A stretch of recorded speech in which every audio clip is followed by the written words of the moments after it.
So there are some salient questions that need to be answered about the shooting that took place at the toll booth. What was Robert Salzman and Helene Salzman doing seated in Martin Bryant's yellow Volvo with the gunman having a conversation? Remember, they were not at gunpoint. Why did they not run into the bush on either side of the road?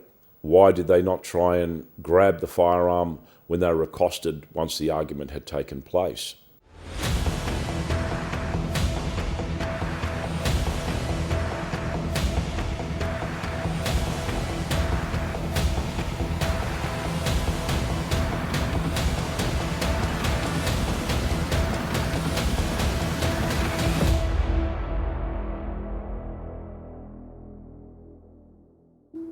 Welcome to the Wasp Files.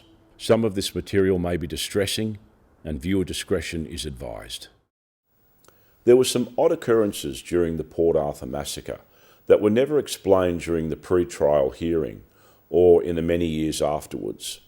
One of these is the shooting that took place at the Port Arthur Tollbooth, which was at the entrance to the Port Arthur historical site. This involved the Cheock family. The Cheocks had travelled to Port Arthur on the day. In the vehicle was Nicholas Cheock, his mother Frida, and her work colleague Deborah Ray, who also had a young child with her, Ashley, who was in a child seat. They had approached the toll booth with the intention of entering the historical site. When they arrived, they discovered that both access roads were blocked by vehicles.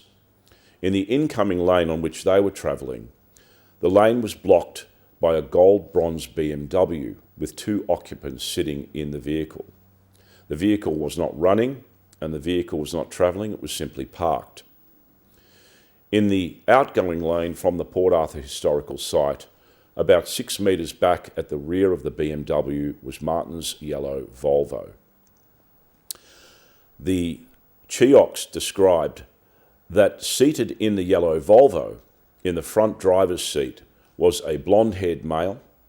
Next to him, in the passenger front seat, was a woman, and in the rear of the yellow Volvo was another male.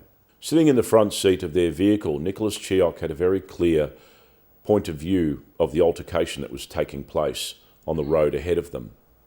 At some point, Robert Salzman exited the rear of the yellow Volvo and stood, waiting. The blonde-haired male exited the front driver's side and approached him, and they were quite close together and having a conversation which lasted for approximately 3 minutes. Nicholas Cheock describes the gunman as being approximately 6 foot with long blonde hair wearing a dark coat. There is no firearm present during this conversation at this point. The conversation soon developed into an argument, and it was noted with some concern that the rest of the vehicle's occupants, which was Deborah and Frida, had noticed that the men were arguing, and Deborah replied, "There's something wrong, they're arguing, maybe we should go." The blonde-haired male then walked around to the rear of the Volvo and retrieved a rifle, which Nicholas Cheock described as being a Schwarzenegger-type gun, maybe a shotgun. It's wise to remember at this point that when the Volvo was investigated after being abandoned at the toll booth, in the boot of the Volvo was the Daewoo 12-gauge semi-automatic shotgun, which has some similarities in appearance to the Colt SP1, however it's a much bulkier and larger firearm.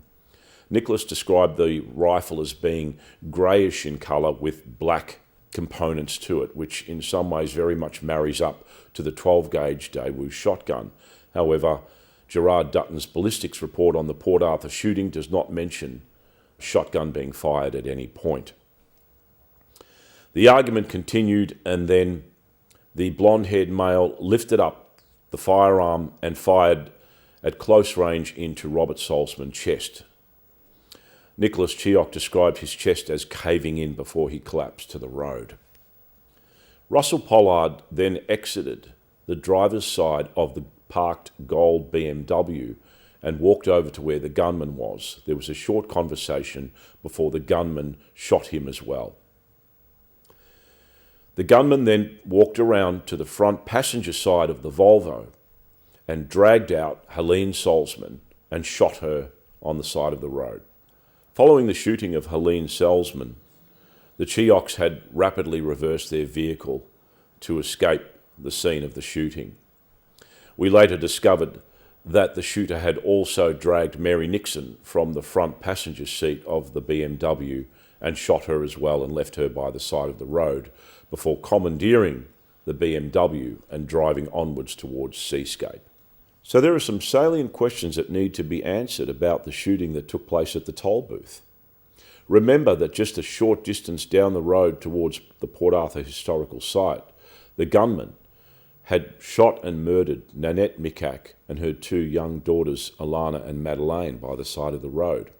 Anyone situated at the toll booth would be clearly aware that there was an armed assailant who had opened fire and murdered civilians. So one of the questions was, why was the gold BMW parked in the incoming lane of the entrance at the toll booth to the Port Arthur historical site? Why hadn't it driven away?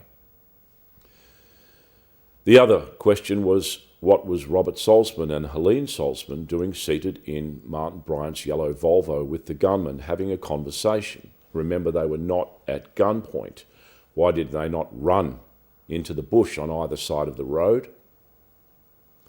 Why did they not try and wrestle the firearm from the gunman if it was in the back seat? Remember that Robert Salzman was seated in the rear seat with the gunman. And why did they not try and grab the firearm when they were accosted once the argument had taken place? Martin Bryant's yellow Volvo was left by the side of the road. The rear passenger window had been shot out, and located in the boot of the yellow Volvo was the 12-gauge semi-automatic Daewoo shotgun, some ammunition, and what was also discovered in the Volvo conveniently was Martin Bryant's passport. If you recall, when Terry McCarthy was speaking to Jamie, who was the role that Martin Bryant was playing when he was on the phone to the police negotiator, Jamie rattled off the passport number and he said, "I remember it because I travel so much." So this, of course, conveniently then identified him as being Martin Bryant because his passport was in the yellow Volvo, was discovered there after the shooting. As we know, the commandeered BMW continued on its way to Seascape, stopping at the service station where Glenn Pearce was kidnapped and forced into the boot of the BMW and his girlfriend shot and killed. The BMW then made its way down to Seascape, and there was a shooting by the entranceway to the cottage, which took place by an individual firing upon vehicles that were travelling to and from the Port Arthur historic site on that road.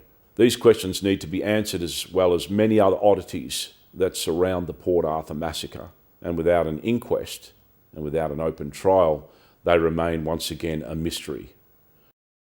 Thank you for joining us for this episode of the Wasp Files. Feel free to share far and wide and see the attached files in support of the episode. Thank you.